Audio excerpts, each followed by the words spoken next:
Sa pagharap ni dating Pangulong Rodrigo Duterte sa pagdinig ng Senado sa drug war, inamin niyang meron siyang death squad.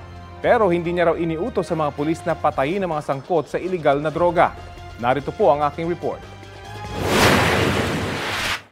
Meron akong death squad, pero hindi yung mga pulis.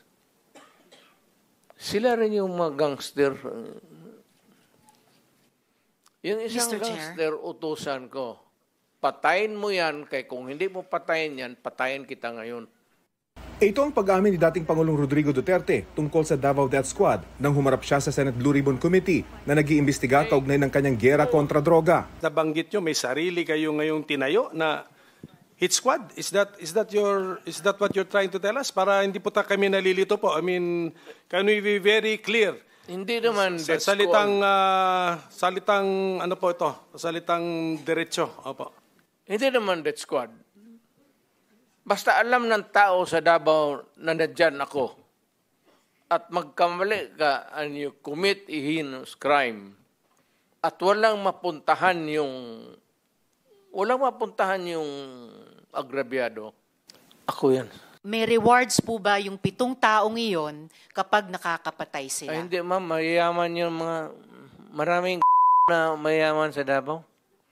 Ano pong koneksyon ng mayayaman sa Davao? Gusto pumatay ng mga kriminal. Because they want their city to be safe. Nagbibigay sila, yung mayayaman, ng rewards sa death squad? Maringgit ni Duterte, bilang Pangulo, wala siyang utos sa mga pulis na patayin ang mga sangkot sa droga. Call of duty of the President. Ako yun. Kasi ako yung presidente sa panahon ko.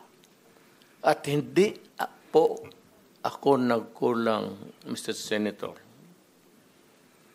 Nag-warning ako lahat narinig ng Pilipinas. Huminto kayo sa droga, bitawan ninyo, drop it. Kasi magkakaproblema talaga tayo. May patayan.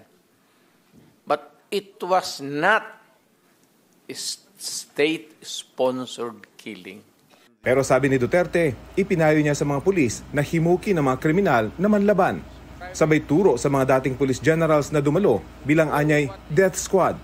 Lahat itong sa right side ko, dumaan ito ng Chief of Police Director. Puro commander ng death squad yan. Si Senator De La Rosa. Death squad rin yan. Because they were police directors handling the controlling crimes in the city. So pag sinabi mong death squad, it's a very loose term.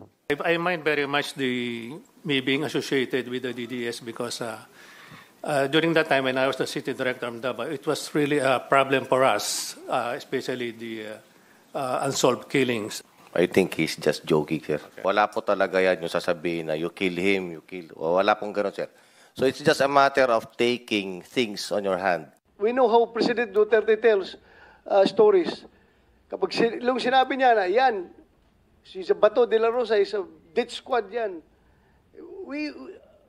Ako, 100% joke talaga yung sinabi niya. And in fact, binawi naman niya afterwards. Sinabi niya na hindi kasama ang pulis. Sinabi niyo na in-encourage niyo ang PNP na i-encourage yung suspect na lumaban. Yes. Para mapatay, para masabing Yes. nanlaban. Correct. Correct. Para Ito sa very incorrect. Correct, yes. Kung pabalikin ako, sir, gagawain ko uli yan. Dublado. Nakaharap din ni Duterte sa pagdinig si dating Senadora Laila De Lima. Sa harap ni De Lima at ng mga kaanak ng mga namatay sa ilalim ng Duterte drug war, sinabi ni Duterte na hindi siya magsusori bagaman inaako niya ang responsibilidad sa kampanya. Do not question my policies because I offer no apologies, no excuses. I did what I had to do. And whether you believe it or not, I did it for my country. For all of its successes and shortcomings, I alone take full legal responsibility. Ako ang managot. At ako ang makulong. Huwag yung pulis na sumunod sa order ko. Kawawa naman, nagtatrabaho lang. He was inducing, encouraging the killings.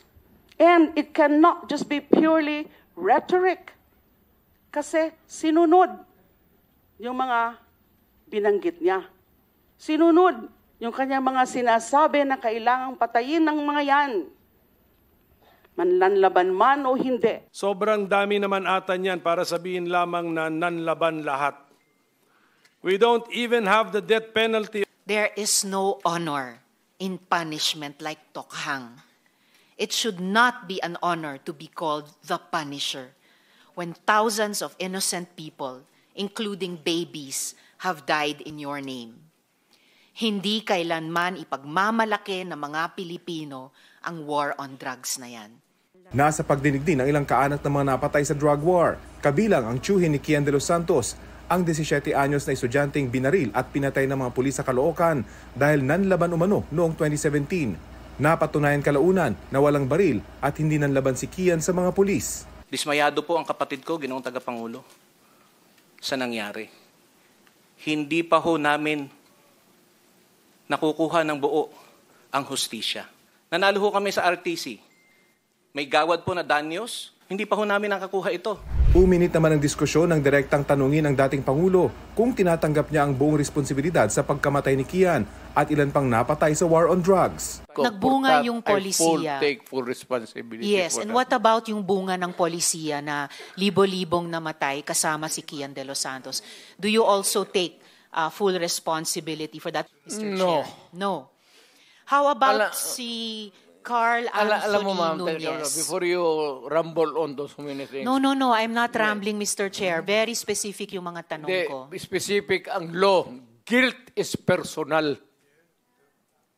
Tanong ka muna ng abogado. Okay lang po. Kayang-kaya kong magtanong sa abogado. Sige, tanong ka itanong muna ko ngayon po. before we proceed. No. Hindi tayo I have prepared dito. these questions with my Guilt legislative is staff. personal. Yes, it's very personal. Hindi mo pwedeng ipasa sa iba yan. No. Hindi po ito pagpasa. Ah, Iniimbestiga kaya nga. po ng Blue Ribbon yung war on drugs at yung naging bunga na extrajudicial killings dyan. Now, let me ask you about Carl Anthony Nunez. Do you take responsibility for his death? Hindi mo nakuha yung policy ng presidente. Nakuha ko po, policy I maker was din po talking ako. about the policy. I take full responsibility yung sinabi ko na war on drugs. You said, Pero sir, kung you can hold me responsible for any specific crime, death. Yes, sir. You spoke hindi about pwede yan. You spoke about specific At saka, crimes. kung sabihin ko, I will take full responsibility, magdating tayo sa korte, hindi naman tatanggapin yan. Well, Mr. Chair, and if the resource person could keep his volume and pitch to a normal trying level. to pin me down on Mr. Chair, you are pinned down by your own statements you of cannot. October. You have to pin me Mr. down Chair. low.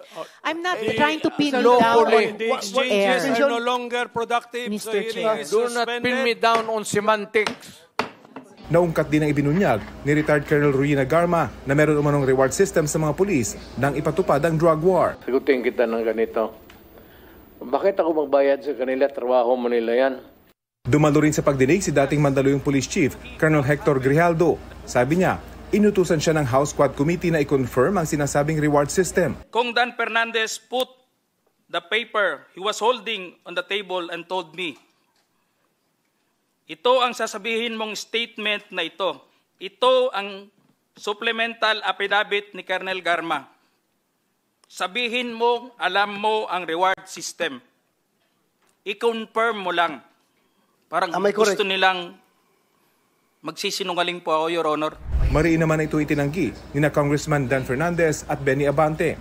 Tinawag na kasinungalingan ni Fernandez ang pahayag ni Grijaldo. Ayon kay Fernandez, pinatawag si Grijaldo dahil ayon umano kay Garma ay kaya niyang suportahan ang kanyang pahayag tungkol sa reward system. Pero di naman daw pinilit si Grijaldo nang sabihin niyang wala siyang alam tungkol dito. Sabi naman ni Abante, wala siyang pinilit na pumirma sa anumang affidavit kapalit ang posibilidad ng promotion. Sa pagdinig ng Senado, pinabulaanan din ni Ermina Espino alias Muking ang aligasyon ni Garma na noong Assistant Secretary sa Presidential Management Staff si Espino ay siya ang naglalabas ng pondo para sa pabuya. Itinanggi rin ng ilang dating naging PNP chief sa Duterte administration, kabilang si Senador Bato de la Rosa na nagkaroon umano ng briefing sa pagitan nila at ni dating Colonel Edelberto Leonardo tungkol sa drug situation ng bansa bago sila maging hepe ng pulisya. Rafi Tima nagbabalita para sa GMA Integrated News.